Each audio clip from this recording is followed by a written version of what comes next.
2 Crônicas capítulo 32. Depois dessas coisas e dessa fidelidade, veio Senaqueribe, rei da Síria, e entrou em Judá, e acampou-se contra as cidades fortes, e intentou separá-las para si.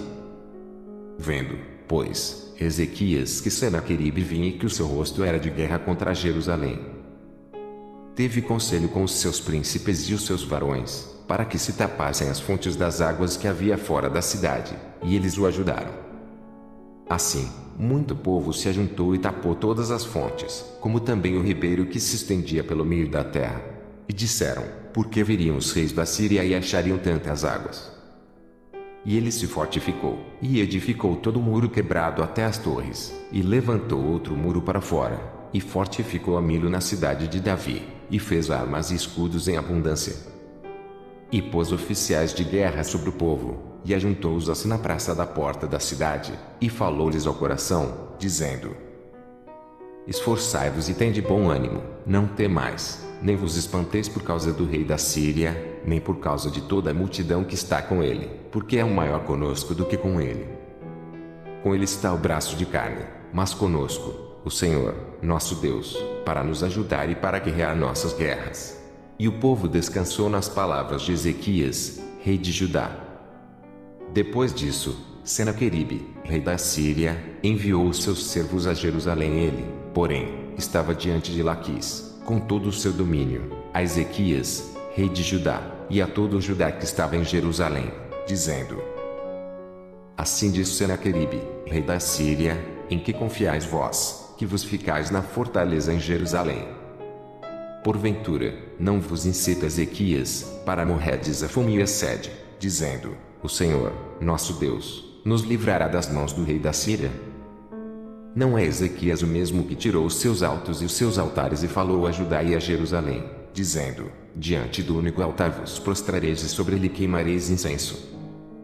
Não sabeis vós o que eu e meus pais fizemos a todos os povos das terras?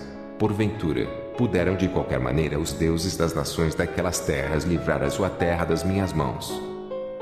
Qual é, de todos os deuses daquelas nações que meus pais destruíram, que pôde livrar o seu povo das minhas mãos, para que vosso Deus vos possa livrar das minhas mãos? Agora, pois, não vos engane Ezequias, nem vos incite assim, nem lhe deis crédito, porque nenhum Deus de nação alguma, nem de reino algum pôde livrar o seu povo das minhas mãos, nem das mãos de meus pais, quanto menos vos poderá livrar o vosso Deus das minhas mãos. Também seus servos falaram ainda mais contra o Senhor Deus e contra Ezequias, o seu servo. Escreveu também cartas, para blasfemar do Senhor, Deus de Israel, e para falar contra ele, dizendo: Assim como os deuses das nações das terras não livraram o seu povo das minhas mãos, assim também o Deus de Ezequias não livrará o seu povo das minhas mãos.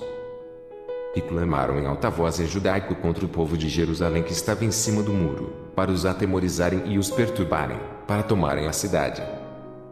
E falaram do Deus de Jerusalém, como dos deuses dos povos da terra, obras das mãos dos homens. Porém o rei Ezequias e o profeta Isaías, filho de Amós, oraram por causa disso e clamaram ao céu. Então, o Senhor enviou um anjo que destruiu todos os varões valentes, e os príncipes, e os chefes no arraial do rei da Síria, e este tornou com vergonha de rosto a sua terra, e, entrando na casa de seu Deus, os mesmos que descenderam dele o mataram ali à espada.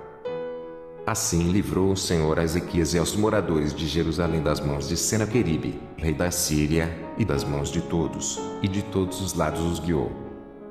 E muitos traziam presentes a Jerusalém, ao Senhor, e coisas preciosíssimas a Ezequias, rei de Judá, de modo que, depois disso, foi exaltado perante os olhos de todas as nações.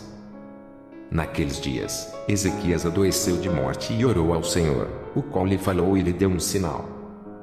Mas não correspondeu Ezequias ao benefício que se lhe fez, porque o seu coração se exaltou, pelo que veio grande indignação sobre ele e sobre Judá e Jerusalém. Ezequias, porém, se humilhou pela soberba do seu coração, ele e os habitantes de Jerusalém, e a grande indignação do Senhor não veio sobre eles, nos dias de Ezequias. E teve Ezequias riquezas e glória em grande abundância, e fizeram-se tesouros de prata, e de ouro, e de pedras preciosas, e de especiarias, e de escudos, e de tudo o que se podia desejar. Também armazéns para a colheita do trigo, e do mosto, e do azeite, e estrebarias para toda a casta de animais, e currais para os rebanhos. Edificou também cidades e possuiu ovelhas e vacas em abundância, porque Deus lhe tinha dado muitíssima fazenda. Também o mesmo Ezequias tapou o manancial superior das águas de Gion e as fez correr por baixo para o ocidente da cidade de Davi, porque Ezequias prosperou em toda a sua obra. Contudo, no negócio dos embaixadores dos príncipes da Babilônia que foram enviados a ele a perguntarem acerca do prodígio que se fez naquela terra, Deus o desamparou, para tentá-lo, para saber tudo o que havia no seu coração. Quanto ao resto dos atos de Ezequias e as suas beneficências, eis que estão escritos na visão do profeta Isaías, filho de Amós, e no livro da história dos reis de Judá e de Israel. E dormiu Ezequias com seus pais, e o sepultaram no mais alto dos sepulcros dos filhos de Davi, e todo Judá e os habitantes de Jerusalém lhe fizeram honras na sua morte, e Manassés, seu filho, reinou em seu lugar. 2 Crônicas capítulo 33. Tinha Manassés 12 anos de idade quando começou a reinar e 55 anos reinou em Jerusalém. E fez o que era mal aos olhos do Senhor, conforme as abominações dos gentios que o Senhor lançara de diante dos filhos de Israel. Porque tornou a edificar os altos que Ezequias, seu pai, tinha derribado, e levantou altares a Baalins, e fez bosques, e prostrou-se diante de todo o exército dos céus, e o serviu.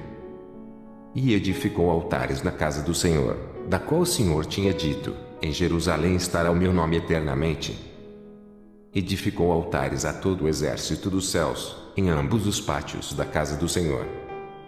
Fez ele também passar os seus filhos pelo fogo no vale do filho de Inom, e usou de adivinhações, e de agouros, e de feitiçarias, e consultou adivinhos e encantadores, e fez muitíssimo mal aos olhos do Senhor, para o provocar a ira. Também pôs uma imagem esculpida, o ídolo que tinha feito, na casa de Deus, da qual Deus tinha dito a Davi e a Salomão, seu filho: nesta casa, em Jerusalém, que escolhi dentre todas as tribos de Israel, porei o meu nome para sempre. E nunca mais removerei o pé de Israel da terra que destinei a vossos pais, contanto que tenham cuidado de fazer tudo o que eu lhes ordenei, conforme toda a lei, e estatutos, e juízos dados pelas mãos de Moisés. E Manassés tanto fez errar a Judá e os moradores de Jerusalém, que fizeram pior do que as nações que o Senhor tinha destruído de diante dos filhos de Israel. E falou o Senhor a Manassés e ao seu povo, porém não deram ouvidos. Pelo que o Senhor trouxe sobre eles os príncipes do exército do rei da Síria, os quais prenderam Manassés entre os espinhais, e o amarraram com cadeias, e o levaram à Babilônia. E ele, angustiado, orou deveras ao Senhor, seu Deus, e humilhou-se muito perante o Deus de seus pais. E lhe fez oração, e Deus se aplacou para com ele, e ouviu a sua súplica, e o tornou a trazer a Jerusalém, ao seu reino. Então, reconheceu Manassés que o Senhor é Deus. E, depois disso, edificou o muro de fora da cidade de Davi, ao ocidente de Gion, no vale, e a entrada da porta do peixe, e a roda, até Ofel, e o levantou muito alto. Também pôs oficiais valentes em todas as cidades fortes de Judá. E tirou da casa do Senhor os deuses estranhos de o ídolo, como também todos os altares que tinha edificado no monte da casa do Senhor e em Jerusalém, e os lançou fora da cidade. E reparou o altar do Senhor, e ofereceu sobre ele ofertas pacíficas e de louvor, e mandou a Judá que servisse ao Senhor, Deus de Israel. Mas ainda o povo sacrificava nos altos, mas somente ao Senhor, seu Deus. O resto, pois, dos atos de Manassés, e a sua oração ao seu Deus, e as palavras dos videntes que lhe falaram em nome do Senhor, Deus de Israel, eis que estão no livro da história dos reis de Israel. E a sua oração, como Deus se aplacou para com ele, e todo o seu pecado, e a sua transgressão, e os lugares onde edificou altos e pós-bosques e imagens de escultura, antes que se humilhasse, eis que está tudo escrito nos livros dos videntes. E dormiu Manassés com seus pais, e os sepultaram em sua casa. Amon, seu filho, reinou em seu lugar. Era Amon da idade de 22 anos quando começou a reinar, e 2 anos reinou em Jerusalém. E fez o que era mal aos olhos do Senhor, como havia feito Manassés. seu pai, porque Amon sacrificou a todas as imagens de escultura que Manassés, seu pai, tinha feito e a serviu. Mas não se humilhou perante o Senhor, como Manassés, seu pai, se humilhara. Antes, multiplicou Amon os seus delitos. E conspiraram contra ele os seus servos e o mataram em sua casa. Porém o povo da terra feriu todos quantos conspiraram contra o rei Amon, e o povo da terra fez reinar em seu lugar a Josias, seu filho.